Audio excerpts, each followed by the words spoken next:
So I'm just going to welcome everybody to our Kin Career Chat. We have Dillon Richardson here with us today. He's all the way from Germany. So he's going to tell us a little bit about himself, and we wanted to thank you for being here. This is a great chat for us. Great, thanks for the introduction. Hyped to be here. I'm from Canada, but I'm living in Germany.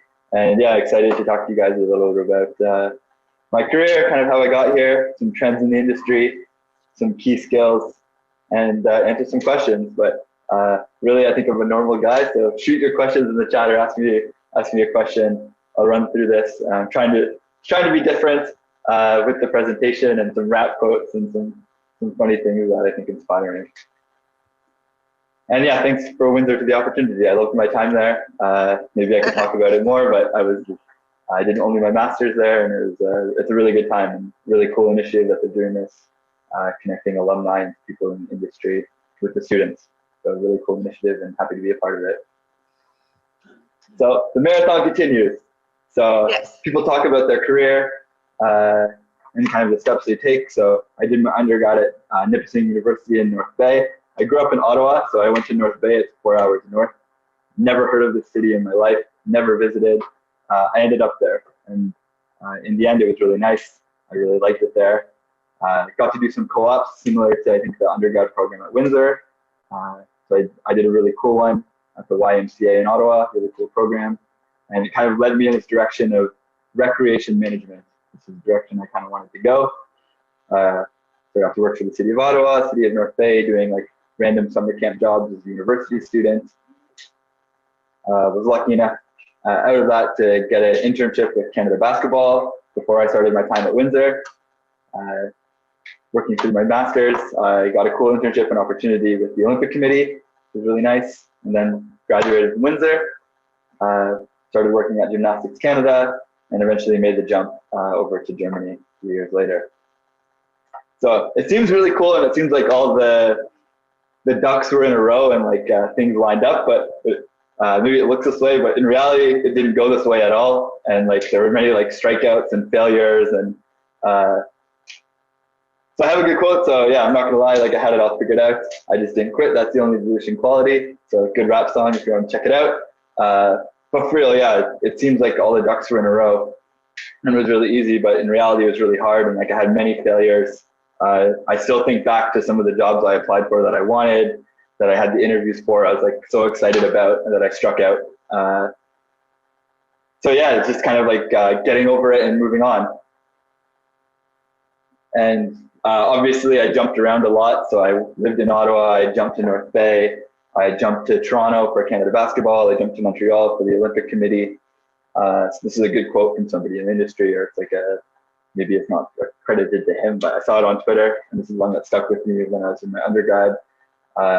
And I thought in the last presentation with Milana and the guys from Queens, it was really interesting to hear about being afraid to make the jump and staying in one place. I know people, and Jess said this I think in the last presentation, people from Windsor, Essex really love Windsor, Essex, and I felt this when I went to do my master's there, that people from this area freaking love this area.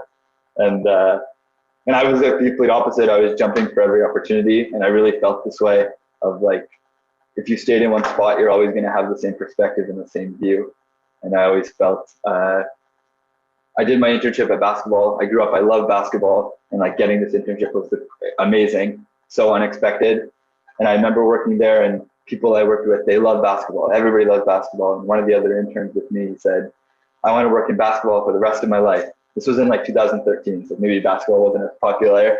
And I said, in my head, I was thinking like, wow, I don't want to be a high school gym teacher working. I'm more involved in basketball, but I'm not doing what I love or what my skills value for. So part of this was like being open. So I moved from basketball to gymnastics.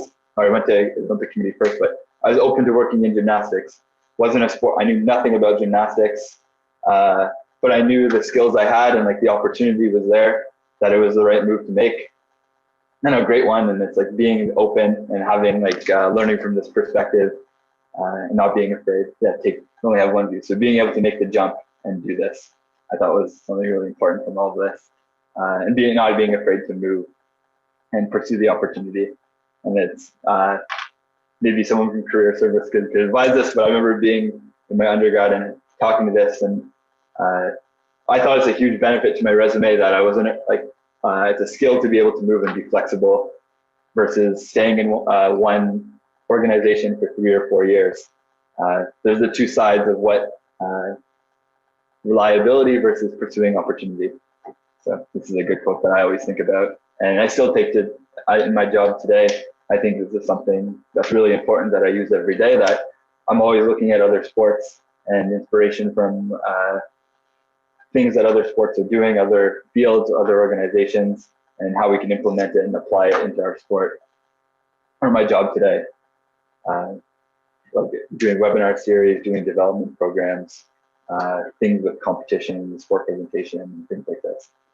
So just being able to take, look at different things and take perspective from it. Remember this, so Jay-Z, my first song, so the key on staying on top of things, to treat everything as its first project. So for me, I like this pressure, and I think in my career and my jobs, I'm always feeling, I like to put this pressure on myself and to think like I'm an intern and still like fighting for my job and like staying hungry and wanting this. So I think this is it's a good song. I encourage you to check it out. It's right at the start. Just staying hungry. I think some people in the industry, they get comfortable and they settle into their job and they're just kind of going through the motions. And for this, it's like the people that move forward and move ahead are the ones that hustle and aren't afraid to pursue opportunities and really fight and not settle. And this is how you're going to push the industry forward, push your career forward. So I just have some pictures there. So yeah, I'll talk a bit about my experience at basketball. It was honestly the perfect accumulation of experiences. So I did a bunch of volunteer work, or the first opportunity I found that I fell in love with, it was a job internship with Softball Canada. And I played baseball growing up and I thought it was really cool. I applied and they wrote back to me and said, like, there's no way we're taking you. You have no experience. Because at the time I was a student, I don't know, I did co-op, but I didn't know the industry at all. So that summer, I worked as a janitor cleaning schools, but every weekend I was doing volunteer work at, I don't know, Ontario. I did stuff at Ontario basketball, at like different cups they had throughout the province or in the city of Ottawa. I was like a race marshal at a marathon, things like this, just gaining things for my resume. And then with this experience with basketball, it was like the perfect, they needed someone that kind of, essentially it was like a camp counselor in some senses, that it was like being good and organized with some of the academic background, but also having experience managing, or not managing teams, but 2 out of the 4 national teams that we had were junior teams. We had like a U16 and a U19. So essentially it was being a bit of a babysitter. So we'd move into whatever Humber College or whatever residence we were staying at during our training camps. And it was being available and being organized and being reliable. So with the camp counselor experience and kind of my education, some of this volunteer, it was like the perfect mix. In the top right there, I did go to the University of Windsor, so I did spend a couple semesters there doing my master's. So I was lucky enough to be a part of some sort of research day and pursuing some of the interest. And for me, research is a huge part of. There's sometimes a disconnect between academia and application, and I think it is really important. And it's something I think about, or we work with every single day. Somehow connecting these dots. So it's really cool to get this experience and the importance of learning how to properly reference and looking at the industry with a critical eye and not just using assumptions. When I went to Windsor, I was still looking for internships. I applied to everything. I was super lucky. I got an opportunity with the Canadian Olympic Committee in 2014 or 13-14 to be involved with the Youth Olympic Games. So I was the position was a youth delegate or young delegate or something like this, and it was a volunteer position with the delegation traveling to the Youth Olympic Games. So luckily I spun this into an internship opportunity, which is really cool. But again, it was the perfect combination of experiences of the volunteer work I did, working for the city of Ottawa and in recreation, doing this experience with Canada Basketball, and it was promoting the education programs and being a member of the mission team. traveling to China, which was really cool. It was a really cool experience, but again, it built on everything I did, and it was not being afraid to apply. Then after that, yeah, I came back. I finished my master's. I did my master's internship report or thesis was on my experience with that and the athlete experience of the Youth Olympic Games, which is really cool and really, I thought, practical research. I got to share it with, there's some good research. Or now the industry is trending towards this way of like athlete's voice and the athlete's right and their opinion, more so in the past. So there's some really cool researchers at the University of Ottawa, Milena Perrin and Eric McIntosh, that are doing research in this area about the Youth Olympic Games, about the athlete experience at major sport events. Mike Narain, who's a former University of Windsor student, he's also doing cool research related to this. And it was really cool to be able to do research and internship that had an impact. And that was really important to me. After that, yeah, like I said, I went to Gymnastics Canada, and it was a really cool opportunity. I loved it. I was really nervous. I'd never heard of the sport. I was working in trampoline gymnastics. I'm not a gymnast. I played basketball and baseball and football growing up. But you had to be open, and like I knew there's only so many jobs in the industry. In amateur sport, they only come up, or like in national sport federations or provincial sport federations, they only come up so much. So something I was willing to jump on. It was a short-term contract that ended up turning into 3 years. It was really cool. Amazing, really amazing experience, amazing community of people, super open, really cool organization. It's really small. So like I have a picture of me there. My very first year, I got to go to our World Championships as the head of delegation. But with that, I had to do like the interviews with CBC, and I was doing all this crazy stuff. So it's not really, wasn't in my field at all. I was more like logistical and more management and technical and high performance. And I was doing things with comms and media and all of this. So really cool opportunity. Yeah, the biggest thing with this was opportunity, that they were so understaffed, underfunded. We couldn't fund somebody to manage media and all this. So got to do some really cool things and learn a lot of the industry. And it was all for being open. And like for me, this experience carried forward with me. So I have a good one, Tribe Called Quest, scared money, don't make none. So with all these experiences in the past, for me, I applied for everything. I got my feelings hurt by Softball Canada, and like I took it super personally. I shouldn't have. Like I got over this, and like honestly, I applied for everything. And like even with basketball, it was pure luck. I applied that I wanted to work in recreation, so I was applying for like all these jobs, the city of Ottawa, or internships with True Sport, with I don't know, like all these like grassroots organizations, and the opportunity came up with basketball, and I interviewed for 2 positions with basketball. One was in grassroots and one was in high performance, and I only got the offer for high performance. And that's so I took this, I packed my things, and I moved to Toronto and did this. So scared money don't make none. So you gotta like risk it to be able to get it. So for me, or maybe as I've said quickly, like this is what I based my career off of. Jumping, not being afraid to jump, not being afraid to apply. With this Olympic committee, like I applied for a position maybe I didn't have experience for, but it landed the interview, and I was able to maybe talk my way into it, which was cool. With that, yeah, same. When I was with gymnastics for a couple of years, really cool experience. I really liked it, but obviously always looking for the next step. Or maybe the industry now, people aren't staying with one organization for their entire careers. I'm always just curious. I'm always looking for different opportunities. Okay, so sorry, someone was ringing the doorbell. Yeah, so I was always looking for opportunities. Same, I applied for this one in Germany with World Powerlifting at the International Paralympic Committee. Just feeling a need for a change, always seeing what was out there and what was available. Honestly, I didn't think anything of it. I applied in September. I didn't hear back until December. And I applied, did the interview process. I got the offer. At the end, I didn't think I got it, and I got the offer. And I spent 1 week going back and forth. And I think back to this quote of scared money don't make none. For me, this would, I was afraid to move to Germany. I was afraid to obviously move away from my family and friends and everything I knew. But I thought when I don't have a house, I don't have kids, all I had was a lease on an apartment and a car. So I was able to kind of get rid of this, and I was lucky to be in a fortunate situation to be able to make the jump.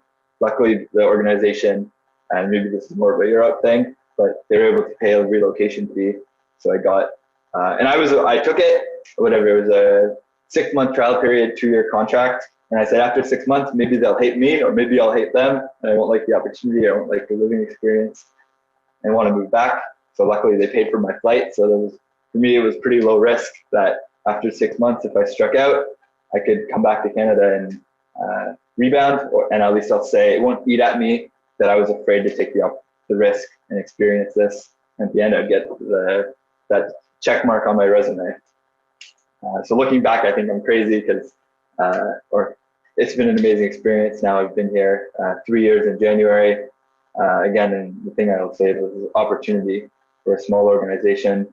The Paralympic movement is still somewhat new, and we've been able to make a really cool impact.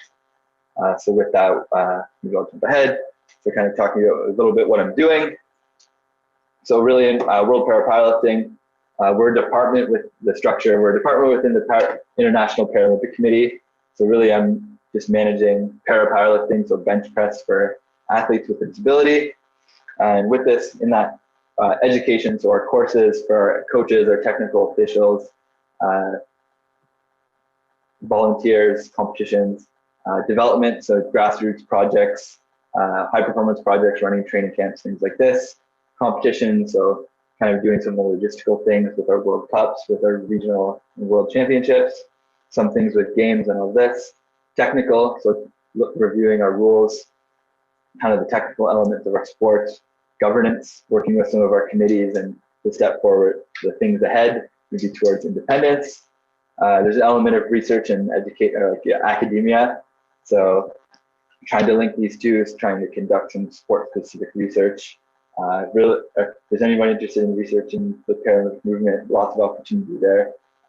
Really not research compared to able-bodied sport or something like athletics. They're something that's always getting featured. Technology, so this is a bit where the industry is going. So trying to pursue some opportunities with that. For a small organization, so get to dip my feet into partnerships. So doing some cool things with that, partnerships and marketing, worrying about some things about our broadcast, how it looks on TV, how it looks on YouTube, some of our TV graphics and things like this, and yeah, comms and media. So a little bit of this and helping direct. At the International Paralympic Committee, they manage directly 10 sports. So there's dedicated staff for each of the sports, but some of the departments we share staff. So something like a good example is communications. We have 2 people that are their job is to be communications, but it's for 10, they have to manage 10 sports. Obviously this is a lot. So when we could contribute or when we dip our hands in a bit of the direction and a bit of the type of content we're doing and the quality of it. Maybe we could ask some specific questions, but we've been able to do some really cool projects. On the bottom right, we did a cool project called She Can Lift, trying to increase the gender equity in our sport. Really unique. We're not like athletics or some sports where we have an uneven number of body or categories or events for men and women. We actually have 10 and 10, but our numbers, participation numbers, maybe they're 60% men, 40% women. So to shift this to 50-50 and looking at some of the reasons behind this. So we did some research with a professor in Columbia about this, looking at some of the barriers and facilitators for women's participation and more than just athletes, but in other visible roles like technical officials and coaches, because the same numbers are reflected in that.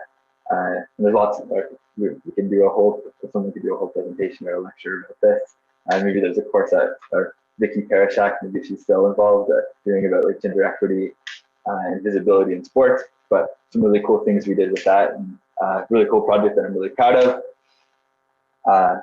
In the bottom right, so yeah, you see some of the technology. So we're actually moving faster in some things than weightlifting, which I'm really proud about. So we have this like remote control referee device that we implemented in the past couple of years. It's Bluetooth.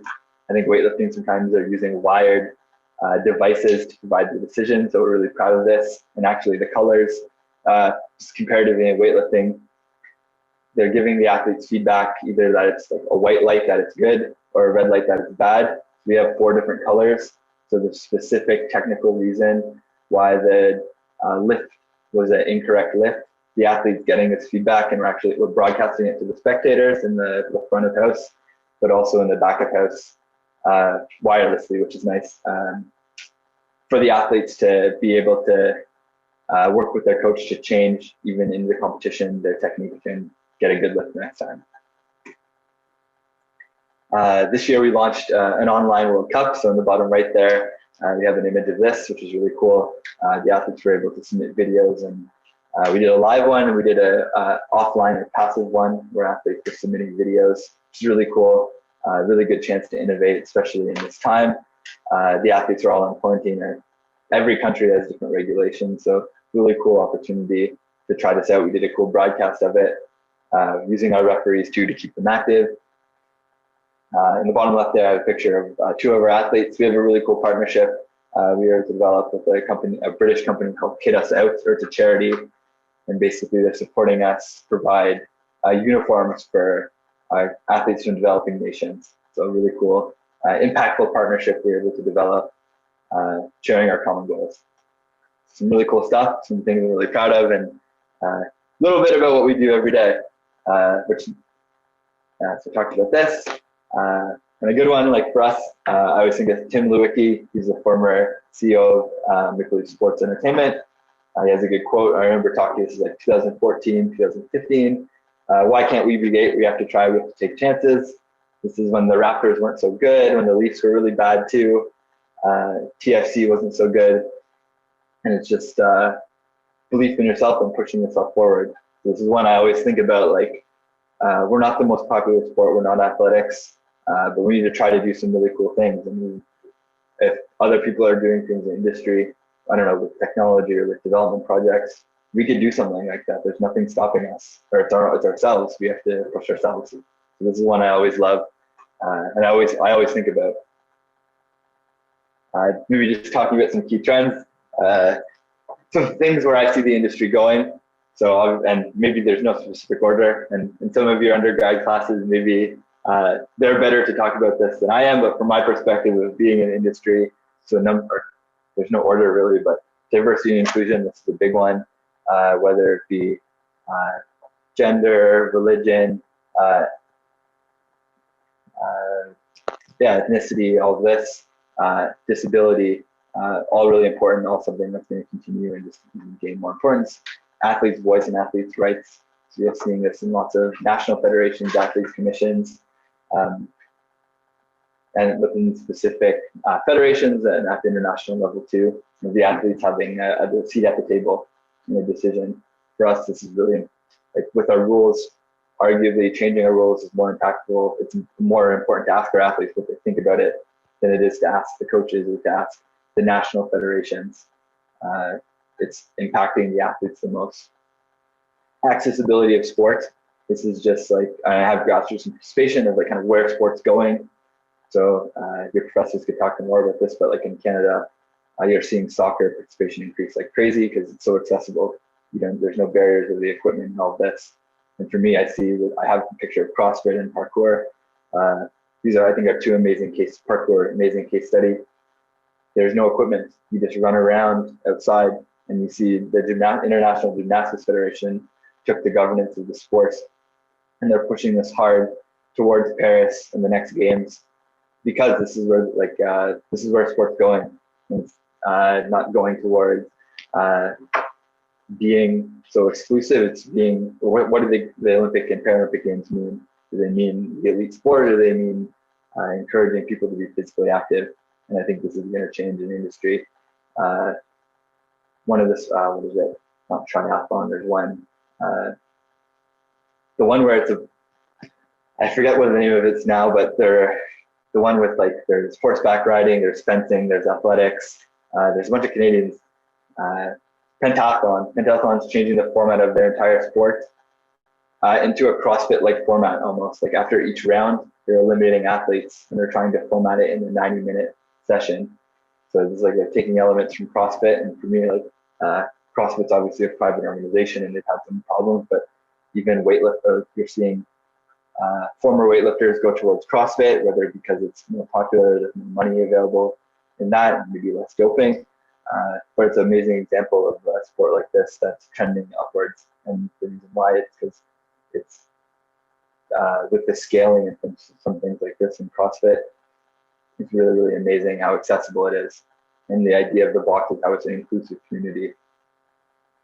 Obviously, technology and esports, so where gaming and wearables and how this is integrated into sports. So we're developing some projects towards this, whether it be virtual reality, augmented reality, or it's like catapult or things like athlete monitoring, tracking the athlete's heart rate, things like Whoop, where this like I was looking even for our next edition of our rules. Right now we have something in our rules that the athletes can't wear wrist or like watches or things like this, and it's like one of the things we are thinking about is like the NFL, the athletes, the quarterbacks are wearing the Whoop bracelets and tracking their all their metrics during the game, and their sports science staff are looking at this, and I think this is, or we know this is only going to continue as technology becomes cheaper and anything to gain an advantage. Obviously, anti-doping and doping control is a huge topic in the sport and safe sport. I think Canadian Centre for Ethics in Sport, I always look to them. They're doing some really cool things. It's not just doping, but they're doing a lot of things with safe sport and ethics in sport. And these are super important topics in the Olympic and amateur sport movement, youth sports, or university sports, as well as the big four, the professional sport too. So things that I think are trending upwards. This is from my perspective. And for me, yeah, skills. So things I'm using and I think are important in the industry, and I think I would tell myself when I was a student 5 to 6 years ago, data analysis. So for me, I'm using Excel, and like I wasn't an Excel expert. I didn't take a course. Excuse me. I'm Googling a lot of things how to do it, but we know even in my job, I'm not like a researcher. I'm not doing things like this, but we're doing lots of Excel analysis of the results, or being able to do this is a huge asset. Whether you're not, maybe if you're not in data analytics or sorry, like sport analytics within, I don't know, a professional organization, it's something that's super important, whether you're working in finance, ticketing, any of the domains within sport management. This is one that's hugely underrated. So storytelling and reporting. So it's beyond just reporting. So just reporting your numbers, whatever. We had 15% increase in athlete participation in the last year, but it's like telling that story and using a picture to communicate this.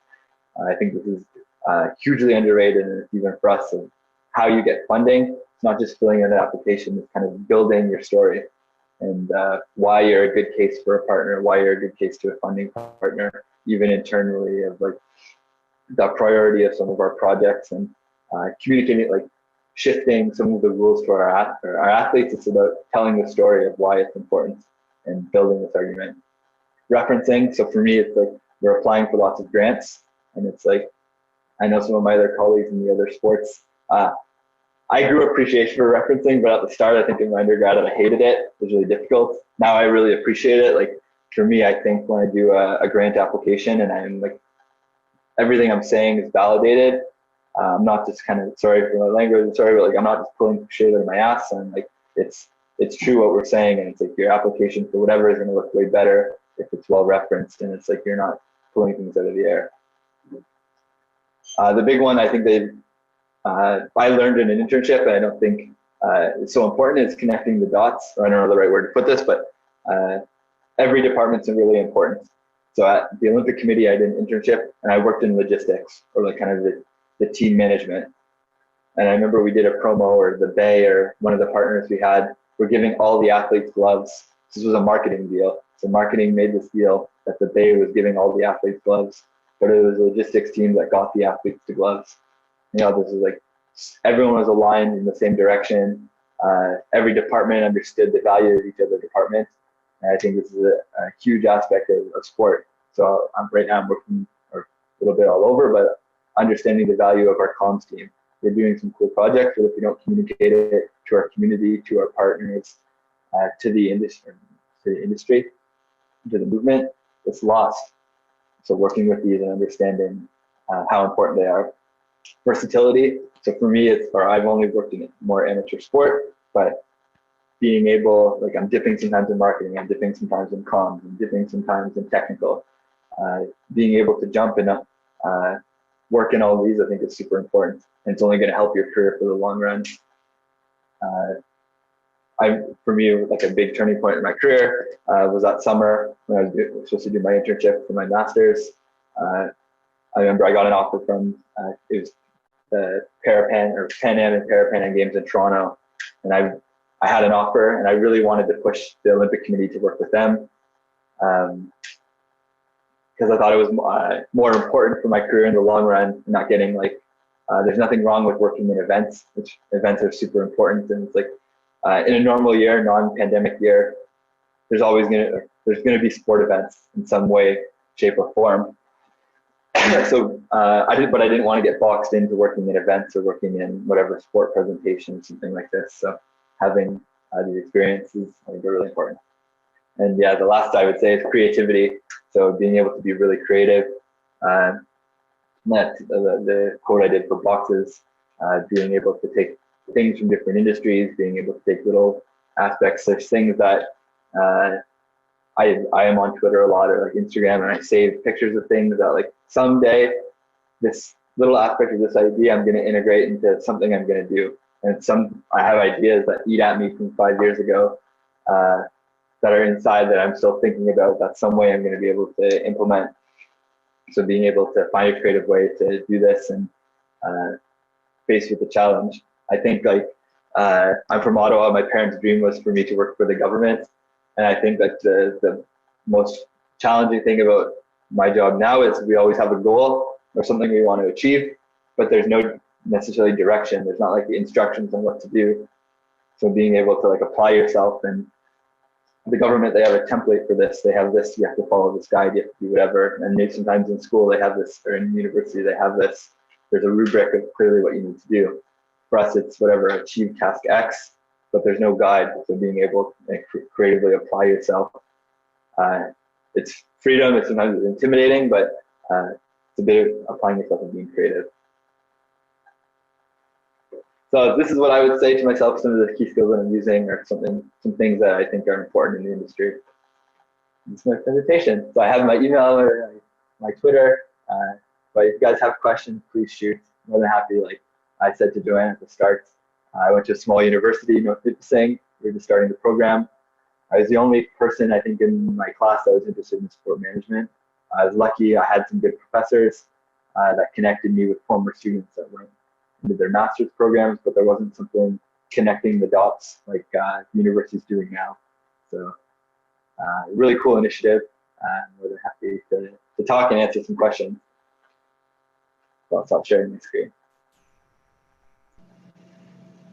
Hi, Dillon. How are you? Hi, good. How are you? Good. I'm sorry that I was a couple minutes late signing in here. I had a bit of a connection issue that I finally got figured out. That presentation was incredible. Thank you.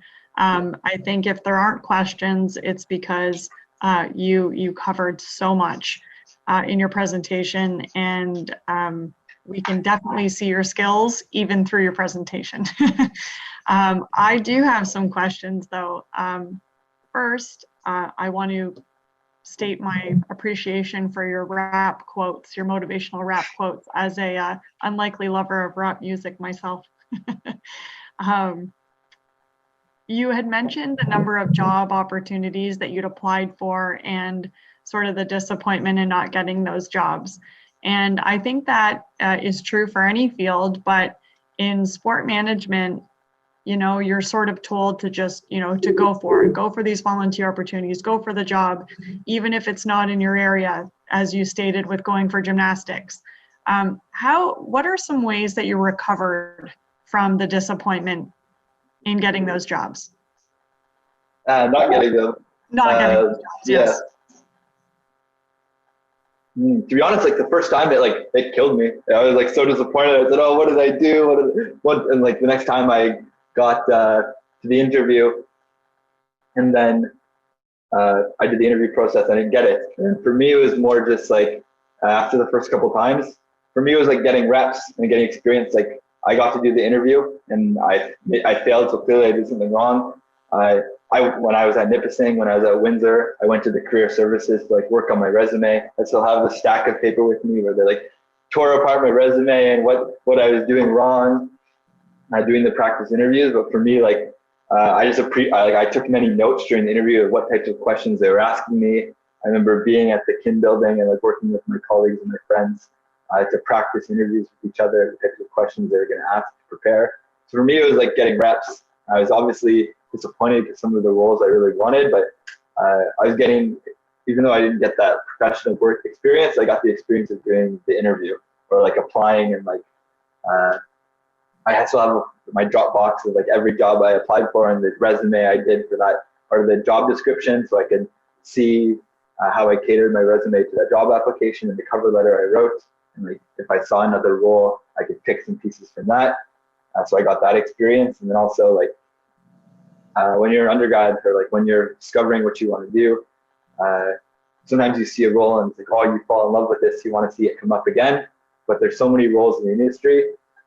So saving, like I still do this. I saved different job applications or different descriptions, even though I'm not looking to change, of like where I could see myself going, and like the experiences they say you need to list, and whether like for me when I moved to softball, the guy said I needed like database experience, so I did. Now like there's so many things like 2020, like there's LinkedIn Learning that's pretty much for free. You can do a course on Excel.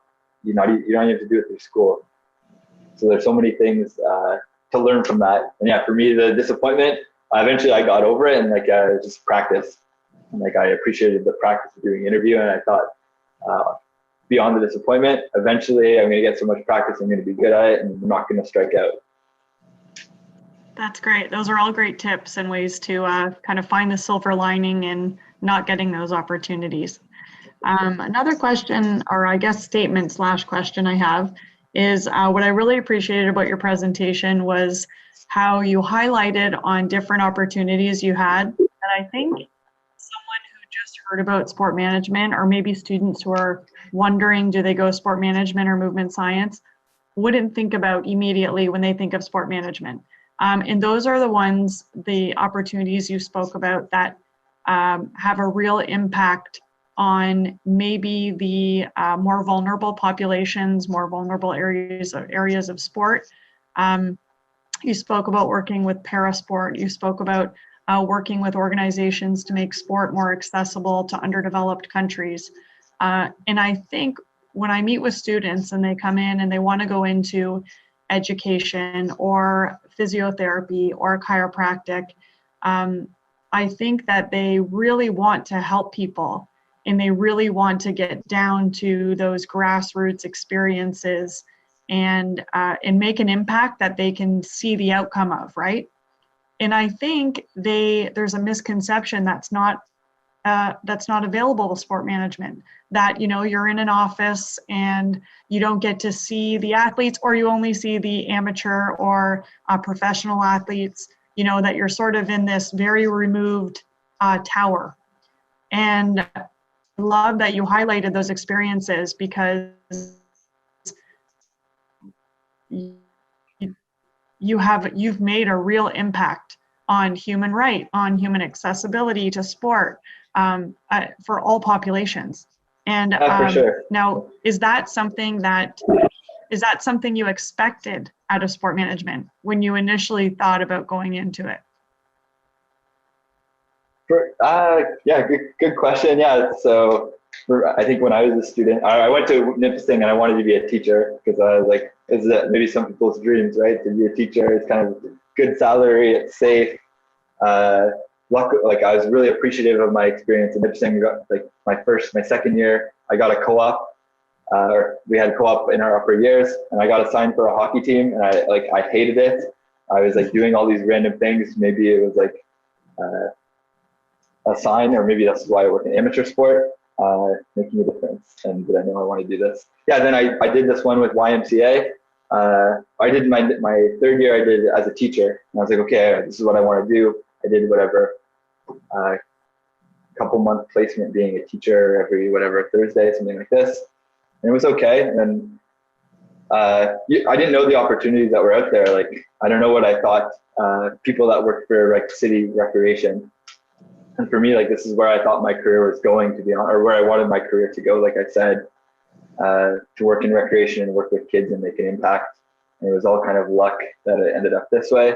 But yeah, there's so many different areas of sport management. Like, I think when you think, I remember when I started at Windsor, when I did my master's, and the first week, I remember we went around and introduced ourselves, and I think maybe someone asked, what do you want to do in the industry? And I think like half of the people said, I want to be general manager of the Maple Leafs. And I thought this was like, not that it's impossible, because it's not impossible at all. But like, they're very narrow-minded of like, this is what they want to do in the industry. And I was really lucky through my undergrad to have different opportunities, and like, or maybe thinking about advice, like all these volunteer, like the biggest thing I did all this volunteer experiences, and like I got to see event management, I got to see like the race management, I got to see recreation, this side of it, working with a team, with this work teaching, so I got to see the different areas. Yeah, I think the industry and some of the classes give a misconception of what sport management is and the impact you could make. Sometimes I think when people think about sport management, they think about ticketing and sales and marketing. And for me, I knew I had zero interest in this or business. There's nothing. I'm happy Jeff Dixon is in this call, but to me, it's an element of sport management. Cool if you like this side, but it's like I really wanted to, or this is important for me to make an impact and feel like I'm making an impact. Not that ticket sales isn't, and like you're providing experience and people are involved in your community, you're part of the team and all this, but yeah, my dream, I wanted to make a difference in whatever that way possible, and in gymnastics in every way, we're kind of doing this. Sorry if this isn't answering the question, but yeah, for me it was getting. You did a great job answering the question. Cool. Yeah, but for me it was super important I really appreciated. At the time, my parents thought I was crazy volunteering on weekends and things like this. And maybe my friends did too, because I wasn't doing things in the summertime. But it was like, when I got to Windsor, I had an idea of where I wanted to, or like when I got to my master's, whatever, I was 22 or 23, I had an idea of where in the industry I wanted to go and like where I didn't want to go. And I thought when I started, and I was super lucky to get basketball, and some of the experiences I had, I felt, because I remember when I started at basketball, being in the office, I thought like I could be in marketing, or when I thought I was going to sport management, I was like, yeah, marketing is good, I could be this marketing guy. But then when I saw in the office what the marketing intern or the marketing people did, I knew I didn't want to do that. I saw what they did. I knew like what or maybe not my skills. I think I could go in marketing and be a fine marketing person or marketing staff, but where I'd be happy and where I'd feel like I'd be making a difference and be volunteer, like so many of it was volunteering through the summer. Like I had a thing of Motivate Canada, which is like a youth group that I did a lot of volunteer work with, making it like volunteering about like youth conferences in different cities and things like this, and developing. At the time, it didn't feel like it was where I was going, but I got good experience and good perspective. That's great. Thank you for that. Any other questions from anyone for Dillon? Hi, I was actually wondering if you could talk about like your experience moving to Germany a bit, like with the language barrier and like cultural differences. Yeah. So luckily my grandparents were German, so like I had this experience in the back, but I'd never been to Germany. The team I'm working in, the office I'm working is super international. So our team is 4 people. So my head is from Mexico. The coordinator on our team is from France and previously from Great Britain, and our assistant is from Japan. So our whole team and like the whole office is super diverse. And I think like maybe I can talk about this a bit, but yeah, the culture in the office and like how people are working and the different people. Like the only Germans in our office are this is maybe mean, but it's like human resources, people that have been there for like 20 or 30 years when the organization really started, and finance. Of like we follow British law, so our lawyers are Brits. So really the only Germans that we work with. our people that pay us and the people that make sure we're staying out of trouble. So yeah, this is really unique. The office culture is really, we're working all in English, unless we work with, I don't know, countries that, I don't know, like Latin America, like the main language of communication is English, unless we're working with like partners or certain countries in really special places. Like prepare Pan Am Games the next time they're in Chile, so most of the time, I don't know, sometimes Google Translate, sometimes English, but main language of international sport is English, which is good for us. Moving to Germany, yeah, cultural differences. It's like everything you know about life is completely different, or not completely different, but like my apartment, like signing a lease, the deposit, getting your residency. Luckily, that like most international organizations, their HR team, they do this. They're hiring people from outside all the time. So it's like when I moved, it's a pretty they had an apartment set up for me to stay for 6 weeks before I got a new one. They helped me find an apartment to move. They did all my appointments to get a bank account, to get my work visa, to get my residency card, all of this, and adjust to life. The organization itself and my colleagues, like there's very few Germans, so like everyone made this move and made this transition. So the community of people is really good to like help you adjust to this. Sometimes it's bad because we're only friends with people that are like international, so sometimes the culture isn't there, but the work does a good job at like doing fun German things. The province we're living in, it's really popular for carnival. Like in Brazil, they have the carnival, so Germans have this carnival too. It's funny, on November 11th at 11:11, they start drinking, whereas most Canadians, we celebrate Remembrance Day. So it's the complete opposites. But yeah, adjusting to life in Germany. I'm from Ottawa, but it reminds me of like coming to Quebec, or like going into Quebec, that like every German could speak English. Some people have different levels, but like it's a bit like once you're like bullying them into speaking English, but they're fine. And the office itself, like like I said, the office is a good job. They offered every quarter German classes for free to learn the conversational German, things like this. Yeah, they were doing events in the summer, things like this. They're going to beer gardens in normal times, and things like this. So yeah, adjusting to life, it's completely different. There's pros and there's cons. Like there's some things I love, there's some things I absolutely hate. I love being close to like Spain and the beach, and like being able to fly really cheap compared to Canada. But yeah, it's really unique, different. I thought I was gonna do my 2-year contract and honestly come back, because I would miss Canada, and I do every day. I'm not gonna lie, I miss Canada. I miss some of my friends, I miss my family.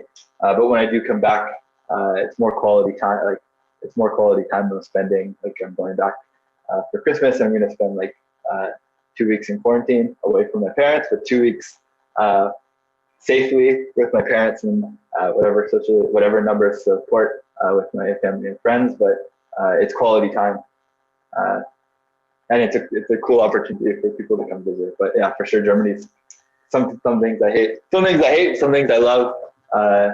But yeah, life is good, and yeah, it was a big adjustment, especially like everything you know, all like the little things are like, it's like, I don't know, getting a cell phone plan, I love the Canadian, and I know I'm biased, but like the Canadian system of like putting a deposit down for apartments, it's what we know, so what we think is right. And here, like the way you do it is completely different. Or like finding a roommate. Here, I live alone, or like getting an apartment. It's like they're all privately owned, so it's like the owner of the apartment is like interviewing you and like hounding you. It's like doing an interview for a job of like how long are you gonna stay? What are you gonna do? So with this, it's a bit challenging, but once you move, the organization really helps you and supports you. The community, the people you work with, they've all done this move, and the people you work with are, I thought Atlanta, the last one, they did a good job talking about the people they work with and how happy it makes them. For us, our team is really good and all done this experience, and our HR team is kick-ass to help people adjust as well. And like when I got here, like they picked me, or we have a driver, he picked me up from the train station.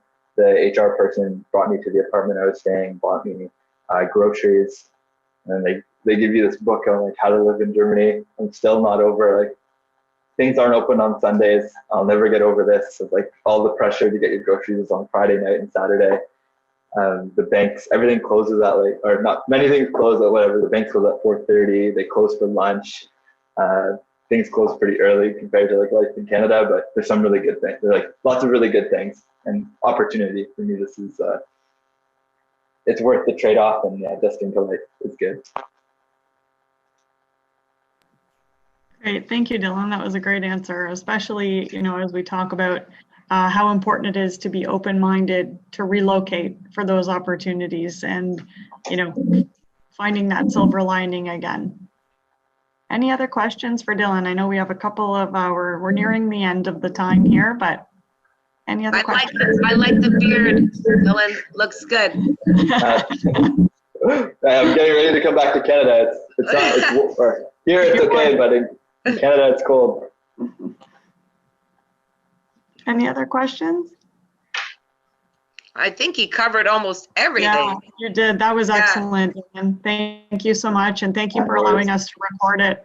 I know it's a really busy time for students right now, and I know they will appreciate being able to watch this later on. So we definitely will make sure that we post it. Cool. But thank you. It was great to see you again, and happy to hear about all of your experiences. And we hope next time you'll be able to deliver the same presentation in German for us. Thank you, Dillon. Remember, your HK family is here for you. Sure. Yeah, no, thanks guys for the opportunity. It was fun. Yeah, we really cool appreciate initiative. Encourage you guys to continue it. And yeah, I'll share with you guys my email and my Twitter if someone wants to reach out. I'm more than happy to share. Like, I remember being a student and wanting, or like having questions for the industry and wanting to feel connected or know somebody or ask questions about things. And luckily, a stranger I didn't know gave me some good advice about some things. So I'm more than happy to do this, especially I went to Windsor, so happy to give back to the place that helped me get where I am. Thank you, Dillon. We're glad to hear it.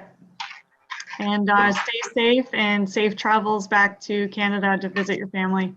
Well, thank you. All right. Thanks, Dillon. Take care, everyone. Thanks, Dillon. See ya.